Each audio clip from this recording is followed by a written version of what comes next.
வணக்கம் Astra Stock Tamil viewers. Stock market சீரீஸில் இன்றைக்கி நம்ம எதை பற்றி பார்க்க போகிறோம் அப்படின்னு சொல்லிட்டு பார்த்தீங்கன்னா DII. இந்த DII எங்கெங்கெல்லாம் ஸ்டாக் மார்க்கெட்டில் யூஸ் ஆகுது, அது என்னென்னலாம் பண்ணுது அப்படின்னு சொல்லிட்டு இந்த வீடியோவில் கம்ப்ளீட்டாக பார்ப்போம். வீடியோக்குள்ளே போகிறதுக்கு முன்னாடி அஸ்ட்ரா ஸ்டாக் தமிழ் சேனலை சப்ஸ்கிரைப் பண்ணிக்கோங்க for the daily updates. Okay, DIIனா ஃபஸ்ட்டு என்ன? டொமஸ்டிக் இன்ஸ்டிடியூஷனல் இன்வெஸ்டர்ஸ், இதுதான் ஷார்ட் ஃபார்மாக DII அப்படின்னு சொல்லிட்டு சொல்லுவாங்க. இந்தியாவில் இருந்தே நம்மளோட இந்தியன் ஸ்டாக் மார்க்கெட்டில் இன்வெஸ்ட் பண்ணுறவங்க தான் DII அப்படின்னு சொல்லிட்டு இந்த கேட்டகரியில் வருவாங்க. ஃபார் எக்ஸாம்பிள், இதை யாரெல்லாம் பண்ணுறாங்க அப்படின்னு சொல்லிட்டு பார்த்தீங்கன்னா, பெரிய பெரிய கம்பெனிஸான LICs, bank, HDFC bank, mutual fund companies, இவங்கெல்லாம் இந்த DII அப்படின்னு சொல்லுவாங்க. இப்போ உதாரணத்துக்கு HDFC பேங்க்கே எடுத்துப்போமே. அதில் நீங்கள் ஒரு 10,000 rupees வந்துட்டு டெபாசிட் பண்ணுறீங்க அப்படின்னு வச்சுக்கோங்க. அதை அவங்க என்ன பண்ணுவாங்க அப்படின்னு பார்த்தா, ஸ்டாக் மார்க்கெட்டில் அவங்க இன்வெஸ்ட் பண்ணி அதில் வர ப்ராஃபிட்டில் நம்மளுக்கு இவ்வளோ பர்சன்டேஜ் அப்படின்னு சொல்லிட்டு அவங்க கால்குலேட் பண்ணி அதை நம்மளுக்கு இன்ட்ரெஸ்ட்டாக கொடுப்பாங்க. இது போல தான் LICயாக இருந்தாலும் சரி, மியூச்சுவல் ஃபண்ட்ஸ் கம்பெனியாக இருந்தாலும் சரி, இவங்க எல்லாமே இது போல் சிஸ்டமை தான் ஃபாலோ பண்ணிகிட்டு இருக்காங்க.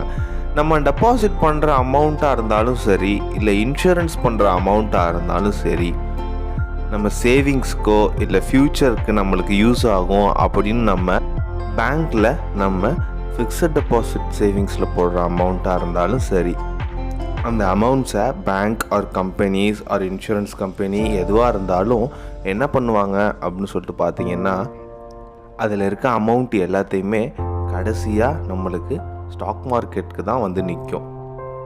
அதுலேருந்து வர ப்ராஃபிட் அமௌண்ட்டில் தான் முன்ன சொன்ன மாதிரி நம்மளுக்கு வந்து அதை இன்ட்ரெஸ்ட்டாக நம்ம இவங்களுக்கு கொடுப்பாங்க.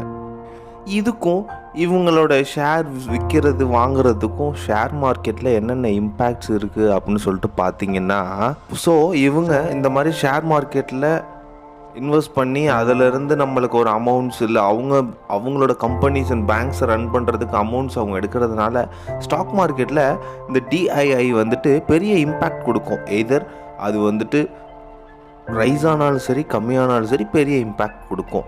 ஸோ இதை மந்த்லி, டெய்லி, வீக்லி அப்படின்னு சொல்லிட்டு நம்ம டேட்டா பேஸில் என்டையராக நம்ம செக் பண்ணிக்கணும். அப்போ தான் நம்ம இன்வெஸ்ட் பண்ணுற அமௌண்ட் ப்ராஃபிட்டபுளாக பண்ணுறோமா அப்படின்னு சொல்லிட்டு நம்மளுக்கு தெரியும். இதை எப்படி செக் பண்ணுறது அப்படின்னு சொல்லிட்டு பார்த்தீங்கன்னா, மேஜராக இதுக்கு 2 வெப்சைட் தான் இருக்குது. ஒன்று வந்து NSE official website and Moneycontrol அப்படின்னு சொல்லிட்டு ஒரு வெப்சைட் இருக்குது. இதில் நம்ம ஈஸியாக போயிட்டு அவங்களோட டெய்லி டேட்டாஸை கலெக்ட் பண்ணிட்டு ஈஸியாக அனலைஸ் பண்ணலாம். And another one, buy and sell ரெண்டையுமே நம்ம கால்குலேட் பண்ணணும். ஏன் அப்படின்னு பார்த்தீங்கன்னா, ஒரு சில கம்பெனிஸ், ஒரு சில பேங்க்ஸ் வந்துட்டு இவ்வளோது வாங்கியிருக்காங்க அப்படின்னு சொல்லிட்டு தான் நம்மளுக்கு நியூஸ் பேப்பர், மீடியாஸ்லாம் நம்மளுக்கு வரும். ஆனால் செல்லையும் சேர்த்து நம்ம கால்குலேட் பண்ணாதான் நம்மளுக்கு வந்துட்டு நெட் வேல்யூ நம்மளுக்கு கிடைக்கும். ஸோ அந்த நெட் வேல்யூவை பேஸ் பண்ணி தான் டோட்டலாக நம்மளுக்கு எப்படி ஷேர் மார்க்கெட்டோட பெர்ஃபார்மன்ஸ் இருக்குது அப்படின்னு சொல்லிட்டு நம்ம கால்குலேட் பண்ண முடியும்.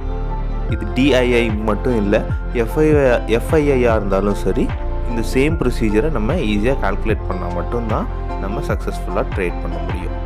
ஸோ இந்தியன் ஸ்டாக் மார்க்கெட்டை நம்ம இன்வெஸ்ட் பண்ணுறோம் அப்படின்னு சொன்னால் இவங்கள நம்ம கண்டினியூஸாக நம்ம ஒரு அனலைஸ்குள்ளே வச்சுட்டே இருக்கணும். அப்போ தான் நம்ம ஈஸியாக வித்ஸ்டாண்ட் பண்ணி ட்ரேட் பண்ண முடியும். சேஃபாக ட்ரேட் பண்ணுங்கள், ஹாப்பியாக ஏர்ன் பண்ணுங்கள். Have a nice day.